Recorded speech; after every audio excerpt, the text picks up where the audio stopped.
Hey besties. Okay, so I am doing the second part of the 28 Bloody Nights of CAS challenge by Nika Tyler.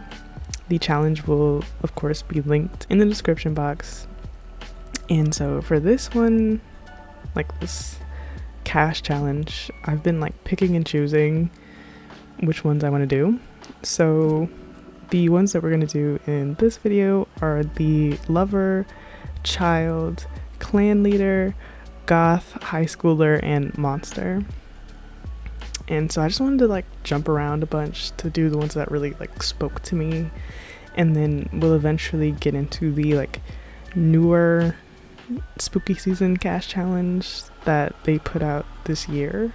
Yeah, and we won't be doing all of that one either, just sort of like a couple just to be, festive and feeling the spirit of spooky season.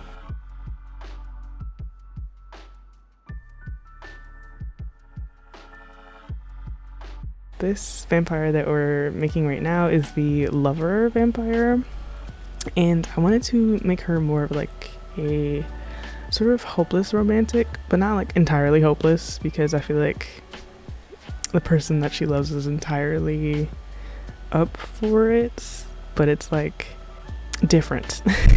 So basically I wanted her to be in love with the goth character that we also make in this video, and so because the goth is human, so like I felt like a little bit of like angsty occult, non-occult lover relationship, like it felt right. And I think I wanted to make her just look like nice, because I feel like she tries to be human, or at least as human as she possibly can, so to not like creep out the goth human that she likes.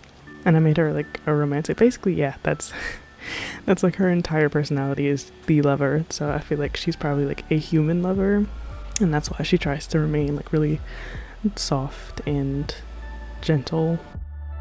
And the childs, this one I really just wanted to make like a kid that reminds me of the kid from Interview with a Vampire, both the like older movie from I think like the 90s and like the TV show. She definitely reminds me of the one from like the 90s though, and that was entirely what I based her on, like a little Victorian child vampire.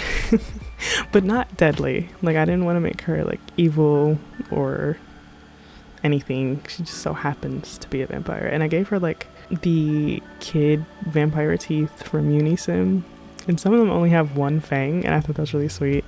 And I feel like maybe she's been turned into a vampire rather than being like born one, so maybe she's not as like bloodthirsty and she's a bit more like relaxed.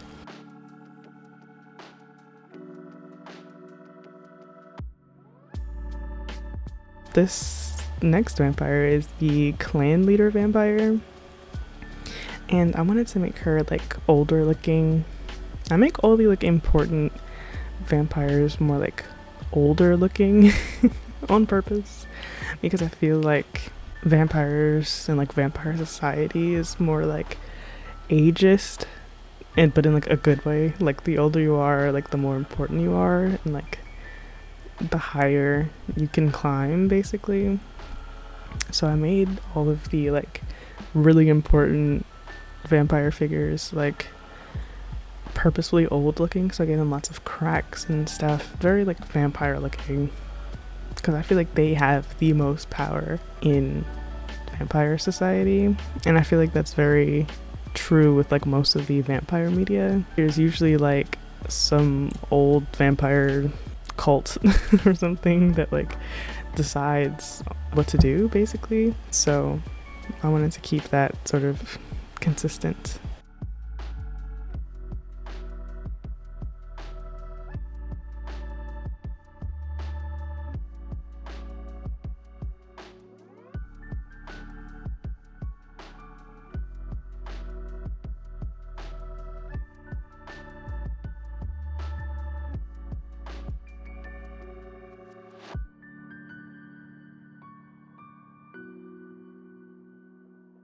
And again, I wanted to sort of like play around with different eye colors. because I was trying to like establish some lore that like the older the vampire is, like their eyes would change color. And these eyes were actually supposed to be for like mermaids or sirens, but I wanted the like black and red combo instead of just like the normal white and red combo. So I used it and I don't regret it. I think it really works. And it adds like sort of like a tier to my like vampire eye level system. So there's like a third tier that has like completely given up on like human looking eyes. And yeah, I'm imagining that like the white parts of the eye would turn black because they had to live in like darkness for so long. I don't know. I'm sort of like thinking about it from like a story view.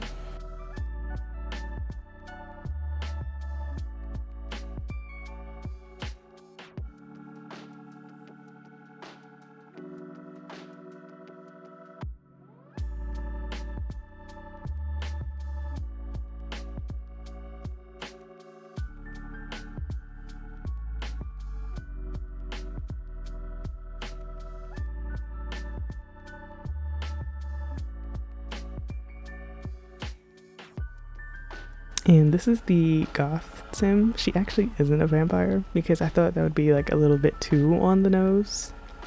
Because I feel like, you know, most vampires are sort of like pushed into the goth category, or at least like goths and vampires are very much intertwined. So I wanted to make her a human. Honestly, I feel like she is sort of that sort of stereotype where like she'd be cool with vampires, and that's why I had the like lover vampire choose her as like her obsession basically. I think it works very well, and I really like how she came out actually. I really enjoy how she came out. And this hair, I can't remember the name of the creator right now, but like I'll link it in the description because it's really very nice. Like the textures are really great, and I don't know, I thought it was fun. I really do like the way that she came out. I think it's like goth, but like a little bit more stylish than like what I'd think of. If I think goth, it's like goth, but make it fashion. Like, actually, I feel like she's more like alt, but I'm not really well versed enough to know like the difference between alt and goth, or if there is even a difference. But yeah, that's sort of the vibes that I went for.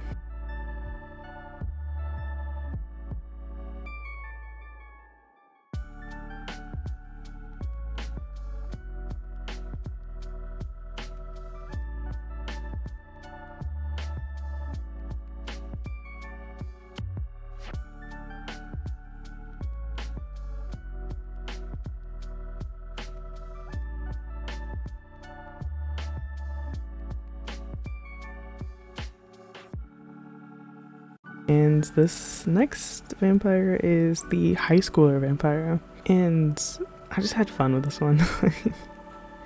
And I'm pretty sure I keep her as an adult, but I like purposely make her look like a high schooler because that's sort of like a vampire trope, is to have basically essentially like overly grown adults that are like hundreds and hundreds of years old stay in like high school and just like date high schoolers, which is really strange when you really take a second to think about that. But like I can name so many movies where that happens, so I wanted her to be like very much that, because you don't really tend to see the female vampires do that. You only see like male vampires going after high schoolers. So I figured if we're gonna be problematic, like let women be villains too, okay? So yeah, I wanted to make her look very like youthful.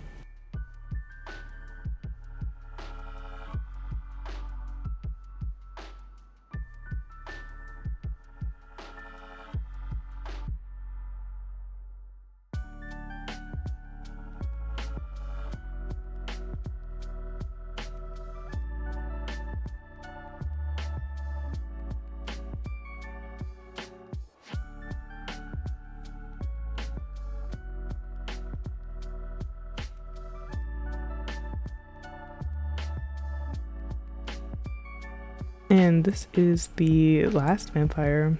And she actually isn't a vampire. She's a monster. So like I just kept her as human and I like gave her occult like features because there's really no like occult type that would fit monster. So I just wanted her to look interesting and different. And there's a lot of like really good CC for those things.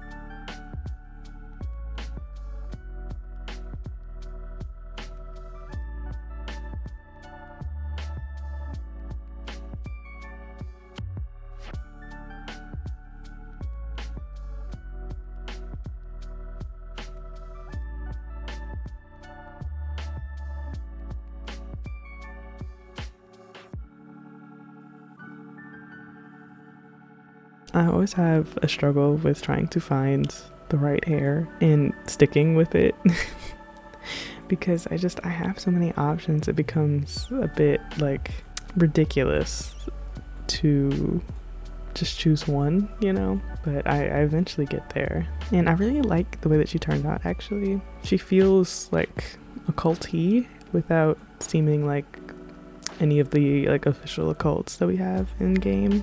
I like that.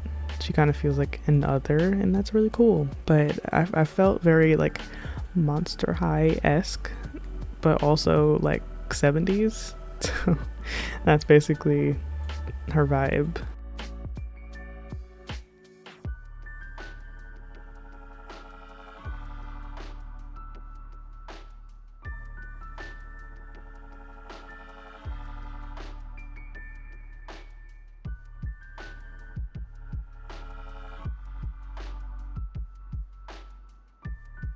And then the screenshots, I took all the screenshots for this like CAS and Vibe series in Forgotten Hollow. And it's really unfortunate that there's not a lot of like space because it's such a tiny world that like everything is kind of all in one place basically. But like they turn out really well. Like I really enjoy that world, and it's really depressing that like it's so small. I feel like it could have been just a little bit bigger with maybe just like 2 neighborhoods instead of just like 1 neighborhood. Like it would have been nice basically to have a bit more option. I've been having a really good time making vampires and stuff because I don't really get to make occults very often, and I feel like I have the most fun making vampires or like mermaids. Mermaids are also really fun, but like mermaids don't really feel Halloween-y to me, so like this really wouldn't have been the time to do like a mermaid cast challenge, and so I figured this was like the best option, and I've been having a good time. Let me know what you guys think of like all the Sims, and yeah.